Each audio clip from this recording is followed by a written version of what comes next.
Sarah, very good morning to you. Morning to you, Mike. Yeah, it's beautiful here in Edinburgh.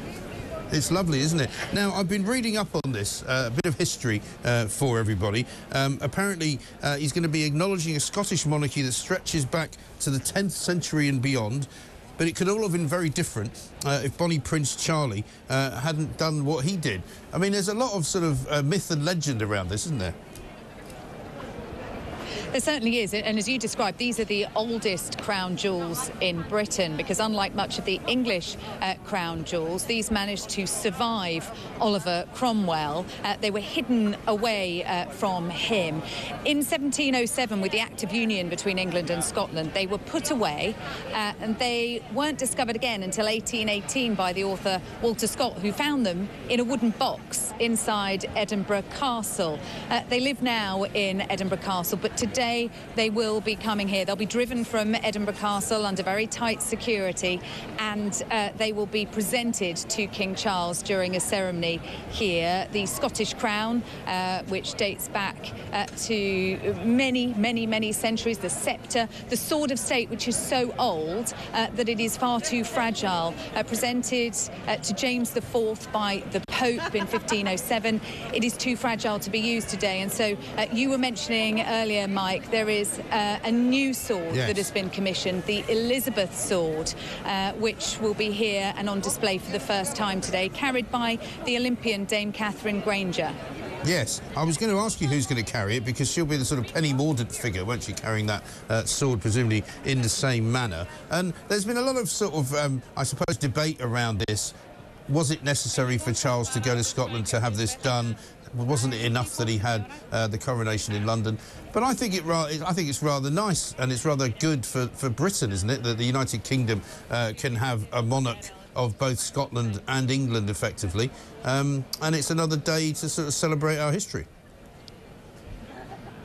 Yeah, I think that's what this is about. We're calling it a coronation in Scotland, a mini-coronation. The official name for it is a national service of thanksgiving and dedication. The idea is that he was honoured in England, but this is now Scotland's turn to mark the new reign and to mark the new king. And there's big crowds that have come out to celebrate this today. Obviously, Edinburgh, a city full of tourists, but there are also royal fans who've been lining the streets since very early on this morning, Mike. But there are also protests going on by Republican groups. Republic, who took part in that protest at the coronation, saw several of their members arrested. They have come out today. They are outside St Giles Cathedral with their "Not My King" signs, because they describe this as a pointless vanity project and a colossal waste of taxpayer money.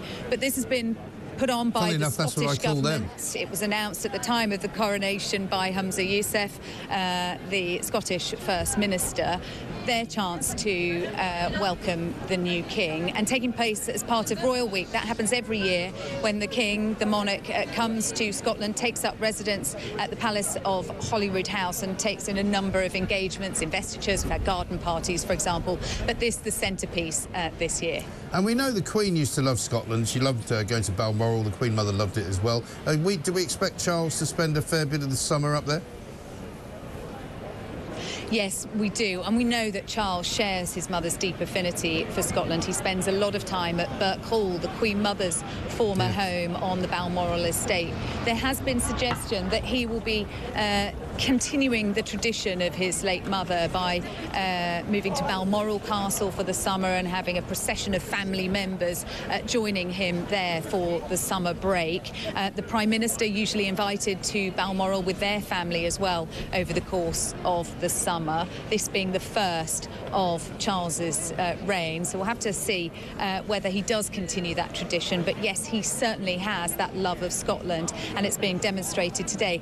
And I think there'll be a poignancy here for him today, because when he enters St Giles Cathedral, he will be standing there in the same space that he was in September of last year, Mike, when he stood vigil around his mother's coffin in the days after her death. Yes, and it's the first opportunity really since then, isn't it, for the people of Edinburgh and the people of Scotland to see a senior member of the royal family, and obviously the King as well. Is there any way that we can gauge what the sort of reaction is to him yet? Is it too early to say what they think of the new King? I think I'd say in Scotland it's rather more lukewarm than it is in England, perhaps. Polling would suggest that. But it depends what that reception is, how loud those protests are today. There is an awful lot of security here, Mike. We've seen high security presence. Police have been checking the drains, for example, looking out for what those protesters maybe do. Republic promising peaceful protests, but of course we're living among a backdrop of protests from Just Stop Oil, for example, as well. So a very high security presence here in Edinburgh today to try and ensure that this does go off smoothly for all the crowds that have gathered. Yes, well, let's hope so. Sarah, great to talk to you. Thank you very much indeed. Sarah Hewson reporting in there from St Giles Cathedral in Edinburgh, a fabulous place.